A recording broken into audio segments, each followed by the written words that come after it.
You're listening to Life Kit from NPR. Hey everybody, it's Marielle. Isn't the forest a magical place?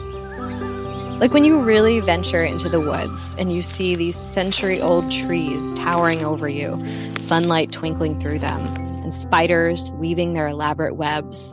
The smell of pine needles is in the air. Birds are tweeting. You hear a mysterious sound that you're not going to pay too much attention to, but you really hope is not a bear. There is a moment of awe that happens when you step into a forest. And I think a lot of us can sense that forest bathing, or taking in the forest through your senses, makes us feel better and calmer. I was surprised to learn that there are decades of scientific evidence backing that up. A lot of the evidence comes from Japan, where the term forest bathing originated in the 1980s. Over many years, researchers have shown in peer-reviewed studies that time in the forest is a kind of medicine. Forest bathing helps your immune system by increasing your levels of anti-cancer proteins and immune cells that kill tumors. It's been shown to lower blood pressure and stabilize blood sugar. It can help with depression. It can lower adrenaline and turn down the dial on your body's fight or flight response. What we could see in the data was that as soon as somebody came into proximity of a tree and they were just present and mindful, paying attention and appreciating the tree, that their parasympathetic activity, which is the relaxation response in the body, was increased. I know, all of that from spending time with trees. On this episode of Life Kit, we will talk about how to forest bathe, using the research as our guide to what works. And we'll share some exercises to get you started. Feel free to head outside to listen to this one. Support for this podcast and the following message come from Wise, the app that makes managing your money in different currencies easy. With Wise, you can send and spend money internationally at the mid-market exchange rate. No guesswork and no hidden fees. Learn more about how Wise could work for you at wise.com. It's a high-stakes election year, so it's not enough to just follow along. You need to understand what's happening so you are fully informed come November. Every weekday on the NPR Politics Podcast, our political reporters break down important stories and backstories from the campaign trail so you understand why it matters to you. Listen to the NPR Politics Podcast wherever you get your podcasts. When voters talk during an election season, we listen. We ask questions, we follow up, and we bring you along to hear what we learned. Get closer to the issues, the people, and your vote at the NPR Elections Hub. Visit npr.org/elections. Christian nationalists want to turn America into a theocracy, a government under biblical rule. If they gain more power, it could mean fewer rights for you. I'm Heath Drusen, and on the new season of Extremely American, I'll take you inside the movement. Listen to Extremely American from Boise State Public Radio, part of the NPR network. If, like me, you're wondering why forests are so good for our health, there's an evolutionary hypothesis for this. Simply put, for much of human history, we lived in nature. So the thinking is, because we evolved in nature, we have a biological need to connect with the nature. So we love nature because we learned to love the things that have helped us survive. That's Dr. Ching Li, by the way. He's a professor at Nippon Medical School in Tokyo and the president of the Japanese Society of Forest Medicine. He's designed and carried out a lot of Japan's research on forest bathing. Another expert you'll hear from in this episode is Gary Evans, director of the Forest Bathing Institute in the UK, which was heavily inspired by Dr. Li's work. Gary says at this point, we can survive without exposure to nature and forests specifically. But there's a difference between surviving and thriving. All right, let's get thriving.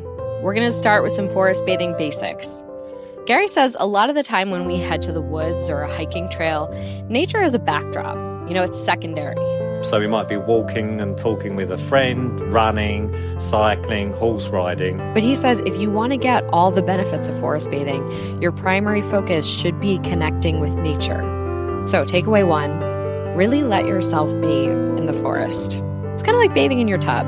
You're there to relax and dwell in the experience. You say, okay, I'm going to go to the park, I'm going to go to the forest, and I'm going to appreciate the natural beauty. So that's the first thing, set the intention. Ideally, you can also set aside an entire morning or afternoon for this because the important thing for people listening to remember is that relaxation is not like an on-off switch. As for how much time, Dr. Lee suggests 2 to 6 hours. The longer is the better. The longer is more effective. His research shows that the health benefits can last for as long as 30 days. So aim to do this once a month, or maybe more often if your sessions are short. So you can build up the dose. Now let's talk for a minute about location. A nice patch of forest or woods is best, but if you don't have one nearby, you could get some of the same benefits from a city park if it has a lot of trees and quiet spaces. So if you have one day to visit a city park, you also can get a beneficial effect. But he says the effects will be smaller. Lastly, before you enter the forest, do some basic wilderness prep. This is not an exhaustive list, but that can include sunscreen, which you should be wearing every day anyway. Also, bug spray and long pants to protect you from ticks and plants that'll give you a rash. And check the weather ahead of time. Make sure it's safe to venture out. Also, remember to stay on the marked trails and check yourself for ticks after, too, if those are a problem in your area. All right, so we're into the woods. Next up, takeaway 2, slow down and disconnect. Your forest bathing session is a good time to sit or to walk or to do some gentle yoga or Tai Chi. It's not the time to squeeze in your hardcore cardio for the week. So the next difference between normal activities and forest bathing is that we're going to move very slowly in forest bathing, and we want to reduce the heart rate. Also, Dr. Lee says if you tire yourself out physically, your tiredness will reduce the effect of forest bathing. So when you get to the forest or the park, maybe you walk a little bit and then find a spot that speaks to you. Could be a clearing in the woods surrounded by a bunch of tall trees, or a spot where a tree has grown into a curved shape that looks suspiciously like a seat. If it feels beautiful and resonant to you, that's what matters. Now, sit down. And then just be present with the environment and leave the phone alone. All right, you're settled in, your phone is turned off or at least put away. It's time to engage your senses. The sight, hearing, taste, smell, and touch. We're going to start with smell and inhalation because Dr. Lee says based on his research, many of the benefits of forest bathing come when we inhale the chemicals that trees release into the air. They're called phytoncides. And when we breathe them in, they, on their own, can do things like reduce our stress hormones and increase our levels of anti-cancer proteins. Dr. Lee has done experiments on this. His team ordered these special concentrated essential oils made from Japanese cypress trees and then pumped them into the hotel rooms of test subjects using a diffuser. The people staying in those rooms saw many of the same health benefits as the ones who did a forest bathing session, just to a lesser extent. So, as a side note, if you can't make it to a forest, Dr. Lee says you could get some of the benefits by diffusing tree-based essential oils at home. But yeah, takeaway 3 is to breathe it all in and ask yourself, what do I smell? Behind each smell in the forest is an exquisite, wondrous fact. For instance, the flowers on trees emit a fragrance so they can attract bees with the promise of food that's packed with energy. According to researchers at the University of Tel Aviv, a plant called the evening primrose will actually pump up the concentration of sugar in its nectar when bees are buzzing nearby. I learned that from a book called Forest Walking, Discovering the Trees and Woodlands of North America, written by Peter Wollebine and translated by Jane Billinghurst. I also learned that the earthy smell underfoot in the forest, the one that makes you feel like, hell yeah, I'm in nature, that comes from insects, bacteria, and fungi breaking down leaves and rotten wood. And that process will enrich the soil with nutrients. So the advice here, notice what you smell. And maybe later, follow your curiosity to learn more. You can also try some breathing exercises because there's a big mindfulness component to forest bathing. In addition to being a forest bathing researcher, Gary is a yoga and mindfulness teacher. And he says the practice of meditation started outdoors. Buddha had his awakening underneath a tree. No coincidence that the trees were there right at the start of this. So here's an exercise to try as you're sitting among the trees. So if you inhale for a count of 1, 2, and then you exhale for double the length of time. So it's 1, 2, 3, 4. And so you keep that going, inhaling for 2, exhaling for 4. When the exhale is slower than the inhale, it sends a physiological message to your body: I'm safe, I can relax, it's okay. This breathing exercise has been shown to have benefits on its own, outside of the forest environment. The reason to do it in the forest is to allow yourself to relax. What happens on a physiological level is when our parasympathetic fires up and we slow down, nature comes into sharper focus, so there's a change of perception. And it gets easier to notice things: sounds, colors, textures. And that's takeaway 4. Engage your other senses. Listen for the rustling of chipmunks, the gurgling of a creek, the groan of branches in the wind. And notice the colors: bright red leaves exploding from trees, light green ferns creating a canopy cover for the ground. When you observe nature, that can slow down your fight or flight response and lower the levels of stress hormones in your body. You can also take this moment to touch some stuff. No, not the poison ivy. You know what? Why don't we start with the tree? Go ahead and feel its bark. Is it rough or smooth? Does it have any scars from old branches? Another sense you can use in the forest is taste. I mean, you have to be careful. Don't just pick up a mushroom and start eating it. But if you learn about plants and foraging, you can add that to your forest bathing practice. You can also buy teas and tinctures from trained herbalists in your community and then bring them to the forest with you.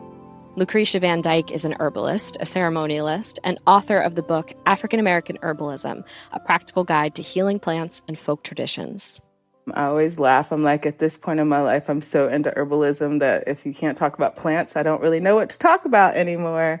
One of her favorite trees is the mimosa tree. It has these Dr. Seuss like pink flowers on it. Also, herbalists use the flowers to help people work through grief. So sometimes she'll take a couple drops of a mimosa tincture in her mouth. And then I go sit with the plant and I hold the flowers and I'm like laying there with the plant and staring at it, and it becomes like this full circle thing. That brings us to takeaway 5.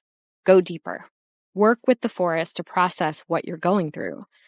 Gary says you can see nature as a mirror. So depending on what's happening in your emotional world, quite often when we look at nature or the forest, it sends something back to us to help us make sense of what's going on in our life. The Forest Bathing Institute, which he runs, leads group trips to forests in the UK and around the world. And people have told him that forest bathing helped them work through grief. Actually, a number of them that have come on our sessions have found that it's been very helpful to go into the forest and see the natural cycle of life. Somehow it's enabled them to reconcile what's happened. In the forest, dead trees provide homes for woodpeckers and owls. And when they fall down, they become hiding spots for frogs and other creatures. And they provide a space for mushrooms and moss to grow. In death, they support life. Another metaphor: think about how trees communicate with each other through their network of roots underground. It's a stark contrast with how isolated many of us feel these days. Lucretia shared this exercise. So a beautiful practice, I feel like, is imagine how all these roots are touching and watering each other.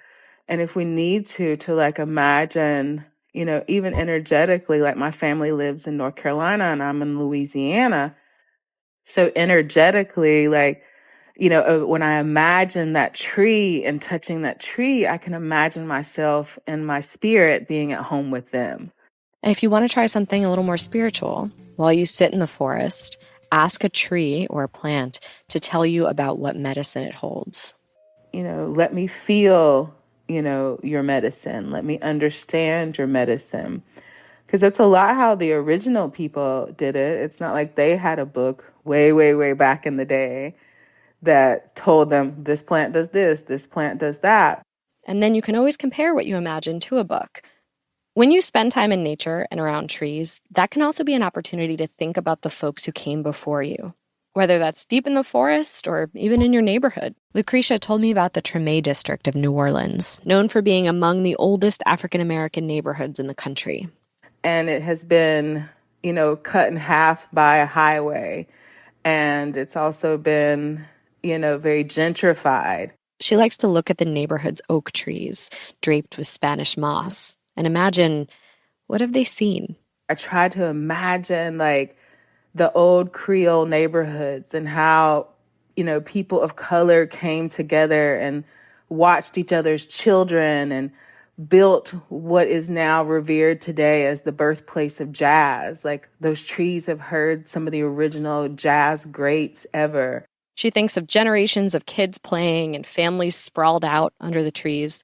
It puts me in old New Orleans and in those old community moments that, don't exist, or they exist in a new way. I'm sensing a parallel here, right? Trees bring people together. We sit under them in the shade and picnic. We gather around them and harvest their fruit. But they're in community with each other, too. The young and the old, propping each other up and sending each other nutrients through their networks of roots. There's just so much wisdom that trees and plants hold for us when we pay attention. All right, time for a recap. If you want to forest bathe, go to a place that has a lot of trees with the intention of appreciating and focusing on nature. The trees shouldn't just be a backdrop to some other activity. Go slowly. Take it easy. This isn't about doing heavy cardio. It's about slowing down your heart rate and getting to a calm place where you can start to see the wisdom that nature offers. You can also try some simple breathing exercises, slow yoga, or Tai Chi. Or do meditation exercises that use the metaphors the forest provides. On that note, Lucretia is going to walk us through one more forest meditation. Settle down next to a tree and take some deep belly breaths. I like for people to imagine your legs being like old tree trunk roots that root you deep in the ground like the tree. So when I take a deep breath, I imagine the energy and love from our ancestors or from Mother Nature coming up those large roots into your legs, into your abdomen, belly expanding. And then as you exhale, sometimes I do a practice of shedding the things that no longer serve me, shaking off the day. And then she exhales and says a prayer of gratitude to Mother Nature. This episode of Life Kit was produced by Claire Marie Schneider. Our visuals editor is Beck Harlan, and our digital editor is Malika Garib. Megan Kane is our supervising editor, and Beth Donovan is our executive producer. Our production team also includes Andy Tagle, Margaret Serino, and Sylvie Douglas. Engineering support comes from Hannah Glovna and Trey Watson. I'm Marielle Segarra. Thanks for listening.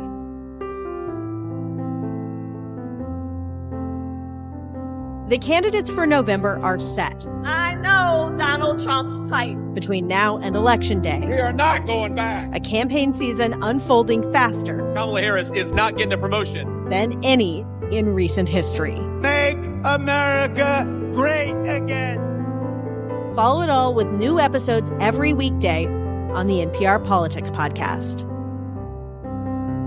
For a while now, you've probably been hearing about book bans, how they're gaining momentum everywhere in Texas, in Missouri, Florida, and Pennsylvania. On the Code Switch podcast, we're taking a look at why. Why are so many books suddenly considered so dangerous to kids? Listen to our new series on the Code Switch podcast from NPR.